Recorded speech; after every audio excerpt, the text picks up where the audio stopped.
ஓம் தத்புருஷாய வித்மஹே மகாதேவாய தீமஹி தன்னோ ருத்ர பிரசோதயாத். ஜோதிட சாஸ்திரத்தில் நவகிரகங்களின் தலைவனாக கருதப்படுபவர் சூரிய பகவான். இவர் ஒவ்வொரு மாதமும் தன் ராசியை மாற்றுவார். அப்படி மாற்றும் போதுதான் தமிழ் மாதங்கள் பிறக்கின்றன.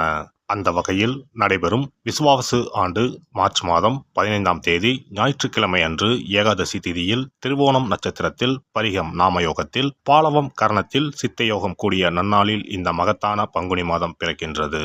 இம்மாதத்தில் சூரிய பகவான் மீனராசியில் சஞ்சரிப்பதால் இது மீன மாதம் என்றும் அழைக்கப்படுகின்றது. இம்மாத கிரகநிலைகள் என எடுத்துக்கொண்டால் மீனராசியில் சுக்கிரன், சூரியன், சனி பகவான் உள்ளனர். கும்பராசியில் செவ்வாய் பகவான், புதன் பகவான், ராகு பகவான் உள்ளனர். மிதுன ராசியில் குரு பகவானும், சிம்மத்தில் கேது பகவானும் உள்ளனர். இம்மாத கிரக பயிற்சி என எடுத்துக்கொண்டால் சுக்கிர பகவான் பங்குனி மாதம் 13ஆம் தேதி மேசராசிக்கு பயிற்சியாகின்றார். செவ்வாய் பகவான் இம்மாதம் 18ஆம் தேதி கும்பராசியில் இருந்து மீனராசிக்கு பயிற்சியாகின்றார். புதன் பகவான் இம்மாதம் 23ஆம் தேதி சனி வீடான கும்பத்தில் இருந்து குரு வீடான மீனத்திற்கு செல்கிறார். இந்த கிரகங்களின் பெயர்ச்சியால் இம்மாதம் உங்களுக்கு எவ்விதமான பலன்கள் கிடைக்கப் போகிறது, அது சாதகமாக அமையுமா இல்லை பாதகமாக அமையுமா என்பதனை பற்றி காண்போம்.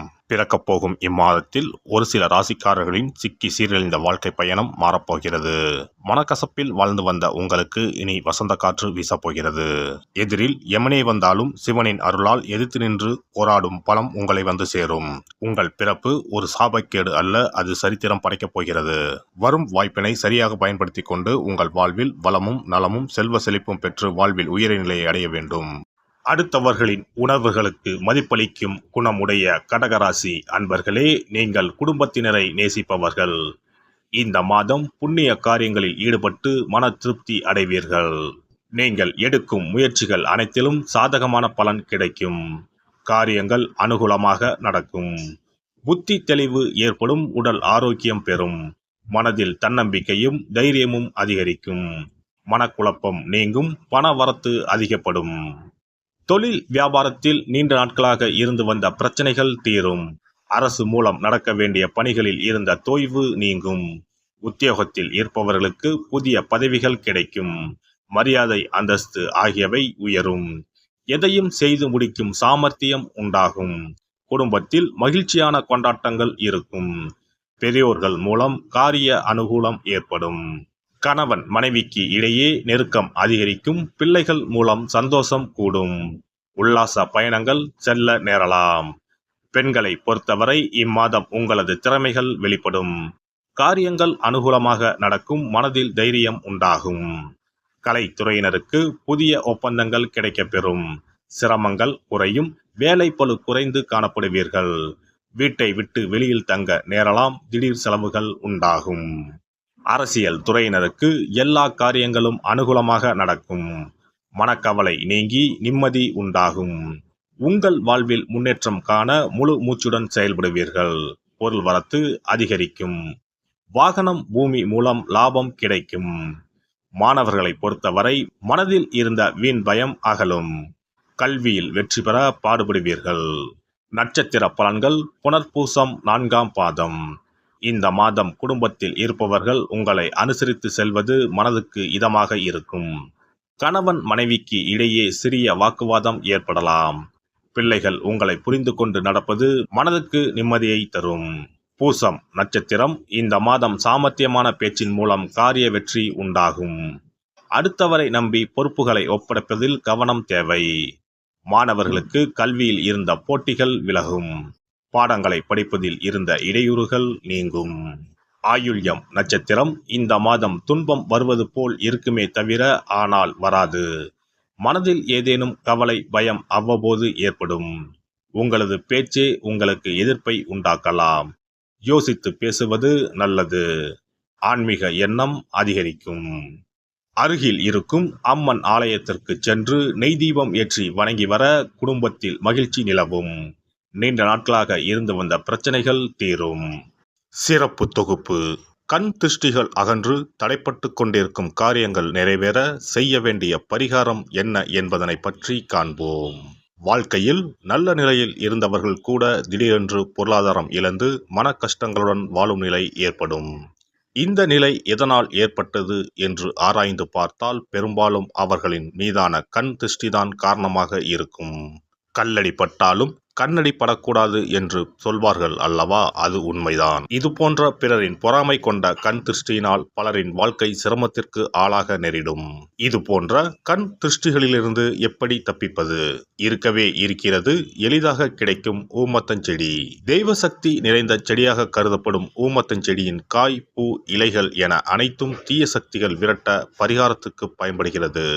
பொதுவாக ஊமத்தம் காய்க்கு கெடுதலை அகற்றக்கூடிய சக்தி உண்டு. நம் வீட்டில் உள்ள எதிர்மறை சக்தியை அகற்றுவதற்கு ஊமத்தங்காய் தீபம் சிறந்த பரிகாரமாகிறது. தெய்வீக மகத்துவம் நிறைந்த ஊமத்தங்காய் மற்றும் பூவையும் எடுத்துக்கொள்ளுங்கள். வீட்டுக்கு அருகில் இல்லை என்றால் நாட்டு மருந்து கடைகளில் கிடைக்கும். இந்த 2 பொருட்களையும் மஞ்சள் தண்ணீரை கொண்டு நன்றாக கழுவி விடுங்கள்.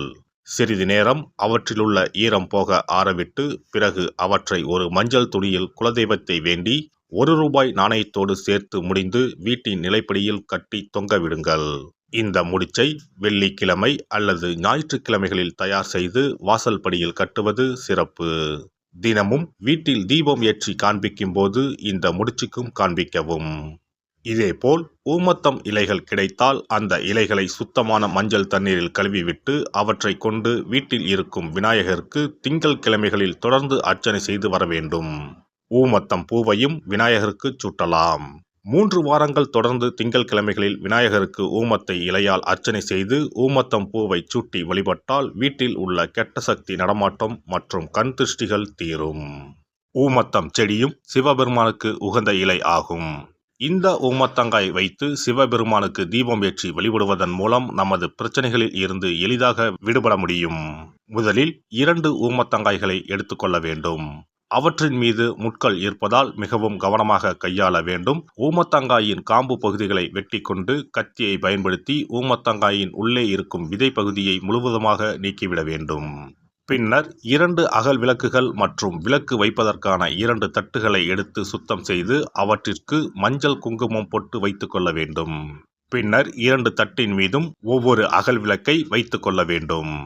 அதன் பிறகு எப்போதும் பூஜை செய்வதற்கு வைப்பது போன்ற வெத்தலைப்பாக்கு, பழம் போன்றவற்றை வைத்துவிட்டு 2 விளக்குகளையும் ஏற்றி சிவபெருமானை மனதார வேண்டிக் கொள்ள வேண்டும்.